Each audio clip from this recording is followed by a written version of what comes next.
Informasi disediakan oleh JTWC. Kecepatan dan kategorisasi angin mungkin berbeda dari yang dilaporkan oleh Badan Meteorologi setempat.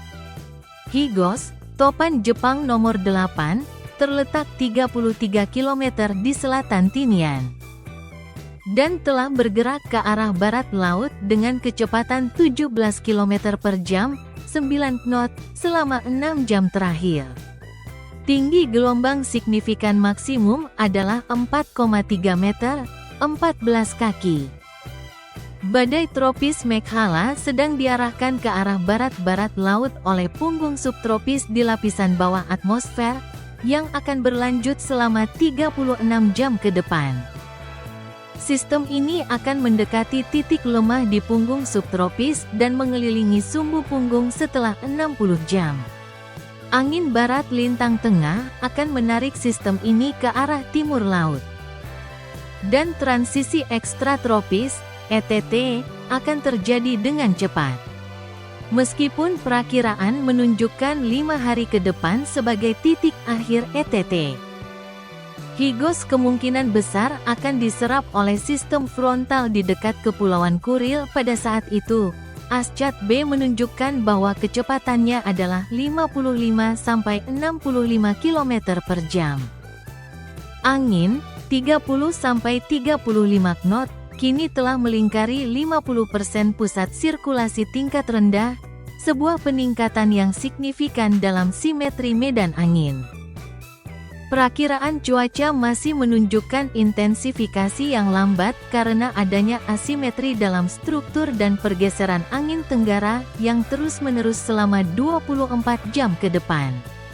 Namun, dalam 1 hingga 2 hari, kondisi akan menjadi lebih menguntungkan untuk perkembangan. Pergeseran angin akan mereda, sementara suhu permukaan laut akan berada di sekitar 30 derajat C.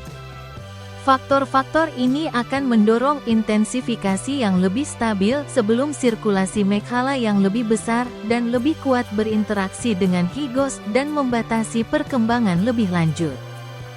Setelah 3 hari, peningkatan geser angin dan suhu permukaan laut yang lebih dingin akan menyebabkan pelemahan. Beberapa skenario masih mungkin terjadi. Mekhala masih dapat menyerap Higos yang menyebabkan badai tropis tersebut menghilang dalam waktu sekitar 3 hari, meskipun hal ini semakin tidak mungkin terjadi. Ada juga kemungkinan bahwa Higos akan bertemu dengan arus jet di atas Honshu Utara, yang akan mengurangi laju pelemahannya. Panduan yang tersedia umumnya sepakat pada skenario pembelokan arah untuk Higos. Dan jalur perkiraan JTWC ditempatkan dalam kelompok model yang paling rapat selama 3 hari ke depan dengan tingkat kepercayaan sedang.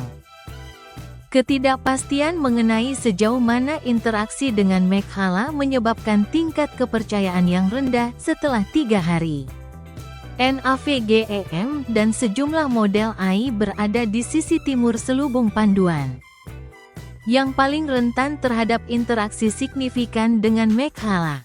Setelah 3 hari, perkiraan jalur pergerakan mengikuti rata-rata model global GFS dan ECMWF, yang cenderung memiliki kemampuan lebih tinggi dalam menangani sistem baroklinik. Indikator intensitas yang andal menunjukkan peningkatan intensitas yang moderat untuk 2 hingga 3 hari ke depan. Indikator eksperimental Google DeepMind dan COAMPSTC adalah yang paling agresif dan menunjukkan puncak 100 km per jam, 55 knot. Hafiz A lebih rendah pada kecepatan 95 km per jam, 50 knot. Sedangkan GFS berada pada kecepatan 85 km per jam, 45 knot. Perakiraan intensitas ditetapkan pada batas atas panduan dengan tingkat kepercayaan sedang selama 3 hari ke depan dan tingkat kepercayaan rendah setelahnya. Peringatan nomor 3. Informasi disediakan oleh Pusat Peringatan Topan Gabungan, Joint Typhoon Warning Center, JTWC.